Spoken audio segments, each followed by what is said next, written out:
Hello नमस्कार साथियों, स्वागत आप सभी का आपके अपने YouTube चैनल पर। साथियों, हिंदी साहित्य की इस निशुल्क श्रृंखला में हम आदिकाल और आदिकाल के अंतर्गत रासो साहित्य को हम पढ़ रहे हैं, जिसमें हम बीसल देव रासो, पृथ्वीराज रासो की चर्चा कर चुके हैं और आज हम चर्चा करेंगे परमाल रासो के बारे में। यह साथियों आप सभी के लिए ये क्लास निश्चित रूप से उपयोगी रहने वाली है। देखिए साथियों, चर्चा आज हम करेंगे परमाल रासो के बारे में। परमाल रासो जिसके लेखक हैं कौन? जगनिक। कौन है इसके लेखक? जगनिक। इससे पहले हम बीसल देव रासो और पृथ्वीराज रासो को पढ़ चुके हैं। अगर आपने नहीं देखा है तो हिंदी साहित्य की प्लेलिस्ट में जाकर आप सारी जो है क्लासेज उनको आप निःशुल्क रूप से क्रमबद्ध रूप से देख सकते हैं। तो परमाल रासो की आज हम चर्चा कर रहे हैं। परमाल रासो जिसके लेखक हैं जगनिक, सामान्य चर्चा हम पहले कर लेते हैं। यह जो रचना काल है, अर्थात परमाल रासो का जो रचना काल है वो है 1230 ईस्वी। साथियों कितनी है? 1230 ईस्वी है। इस ग्रंथ में जो प्रधान रस है उस प्रधान रस की चर्चा की गई और इसमें प्रधान रस बताओ कौन सा रस है? वीर रस इसमें माना गया है। यह ग्रंथ अपनी गेयता के लिए, अर्थात इसके जो पद हैं, इसके जो छंद हैं वो कैसे छंद हैं? गेय है। गेय है अर्थात गेय से मतलब गाने योग्य, जिसे अच्छे से गाया जा सके, गीत काव्य इसको हम कह सकते हैं। आगे हम चर्चा करें कि उत्तर प्रदेश और उत्तराखंड में इसे, ये महत्वपूर्ण चीज़ें ध्यान रखना, उत्तर प्रदेश और उत्तराखंड में इसे आला या आलाखंड कहा जाता है। तो पूछा जाता है आला या आलाखंड से किस नाम को जाना जाता है? तो ध्यान रखना कैसे जाना जाता है? परमाल रासो को जाना जाता है। यह कहाँ इसे उच्चारित किया जाता है? तो उत्तर प्रदेश और उत्तराखंड में इस परमाल रासो को ही आला या आलाखंड के रूप में जाना जाता है। साथियों आगे चर्चा करते हैं।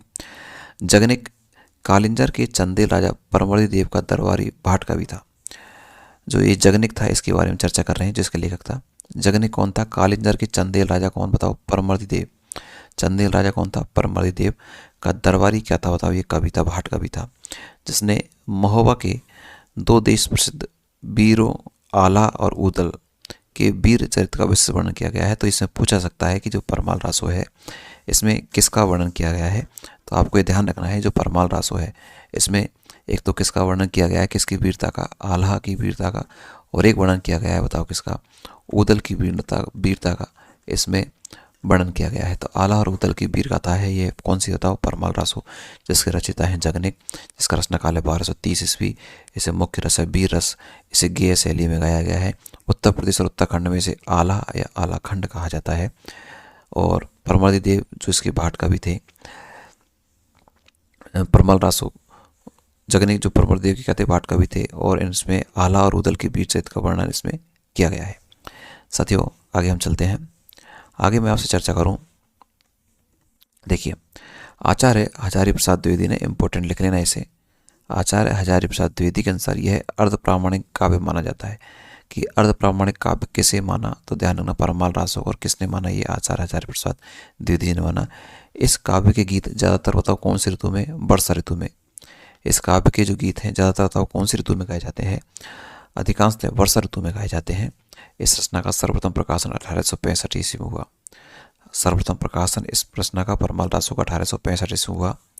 फर्रुखाबाद के तत्कालीन कलेक्टर चार्ल्स इलियट के द्वारा आलाखंड के नाम से करवाया गया, यानी सबसे पहला प्रकाशन हुआ था इसका 1865 में। और किस नाम से हुआ था? आलाखंड। किस नाम से हुआ था साथियों? आलाखंड नाम से इसका क्या हुआ? प्रकाशन हुआ। इसके बाद डॉक्टर श्याम सुंदर दास के द्वारा नागरी प्रचारणी सभा, जो कहाँ पर स्थित है बताओ? काशी में।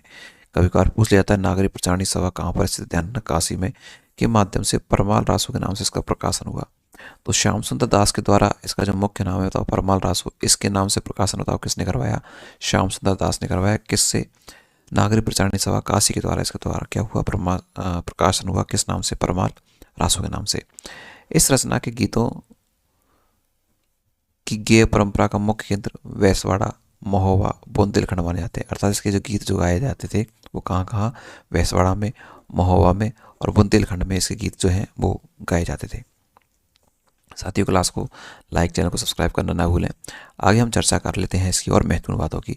अभी हमने बताया कि इसमें वर्षा ऋतु में गाया जाता है। तो इस रचना के गीत कौन कौन से माह में? आषाढ़ और श्रावण मास में। यानी कि यह जो रचना है इसके गीत कब गाए जाते हैं, या तो आषाढ़ मास में या फिर बताओ श्रावण, यानी आषाढ़ और श्रावण मास में इसके गीत गाए जाते हैं। सीधी सी बात है, कौन सी ऋतु में गाए जाते हैं, वर्षा ऋतु में इसके गीत जो है वो गाए जाते हैं।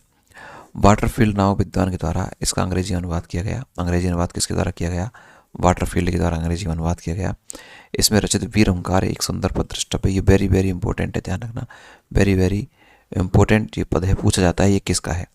तो परमाल रासु में क्या कहा है जगनिक कि बारह है, ये 12 बरस ले कुकर जिए, यानी कि जो कुकर से मतलब क्या है, कुत्ता को कितने वर्ष जीवन काल माना है, 12, कि 12 वर्ष तक तो कौन जीता होता, कुकर है, कुत्ता जीता। और 13 ली जी सियार, और 13 वर्ष होता कौन जीता है, सियार, 13 वर्ष कौन जीता है, सियार। बरस 18 छत्री जिए, यानी कि जो 18 वर्ष है वो कौन जीता है, क्षत्रिय, है ना, जिसको अपन ऐसे लिखते हैं क्षत्रिय, वो वाला। तो क्षत्रिय यानी राजपूत जीते बताओ कितने वर्ष, 18 वर्ष, और इससे आगे जो जीता है उसे जीवन बताओ क्या है, धिक्कार है, सीधी सी बात है। कुत्ता 12 साल जीता है, जो है सियार वो 13 साल जीता है, और क्षत्रियों का जो काल बताया है वो कितना बताया है इसने, 18 वर्ष, यानी 18 वर्ष तक वो अपने शौर्य पराक्रम करते हैं। तो ये आपको ध्यान रखना है, आगे जीवन को धिक्कार। तो ये जो कथन है ये किसके द्वारा कहा गया है, ये कथन कहा गया है बताओ किसके द्वारा, जगनिक के द्वारा कहा गया है। कौन से ग्रंथ में कहा गया है बताओ, परमाल रासों में कहा गया है। कैसे परमाल रासों में, ये परमाल रास बताओ कैसा काव्य है, वीर काव्य है। कैसा काव्य है, वीर काव्य है, जिसमें बताओ वर्णन किसका है, आला, बताओ किसका है, उदल। इसे आलाखंड या आला भी कहा जाता है उत्तर प्रदेश और उत्तराखंड में। आगे हम चर्चा करें, देखिए साथियों, ये जो क्लासेज हैं आप सभी को इसी चैनल पर निःशुल्क रूप से संपूर्ण सारी की बात करूंगा मैं, संपूर्ण जो आपको सिलेबस है, संपूर्ण सिलेबस वो आपको मिलेगा फ्री, बिल्कुल कहीं किसी प्रकार कोई शुल्क नहीं है। संपूर्ण जो साहित्य है आप इसको पूरा निःशुल्क रूप से पढ़ेंगे। साथ में लगातार जो आपके जो मॉडल पेपर हैं उसका अभ्यास भी इसमें कराया जा रहा है, और जल्द ही आपको इसमें अन्य जो क्लासेज हैं वो भी आपको देखने को मिलेगी। तो चैनल को आपको ज़्यादा से ज़्यादा शेयर करना है अपने मित्रों को, साथ साथ में चैनल को सब्सक्राइब करके अपने कमेंट्स बॉक्स में नीचे बताना है कि आपकी और क्या आपको क्लास कैसी लगी, और आपको क्या निश्चित रूप से और जो क्वेरीज है वो आप नीचे हमें बता सकते हैं। Thank you.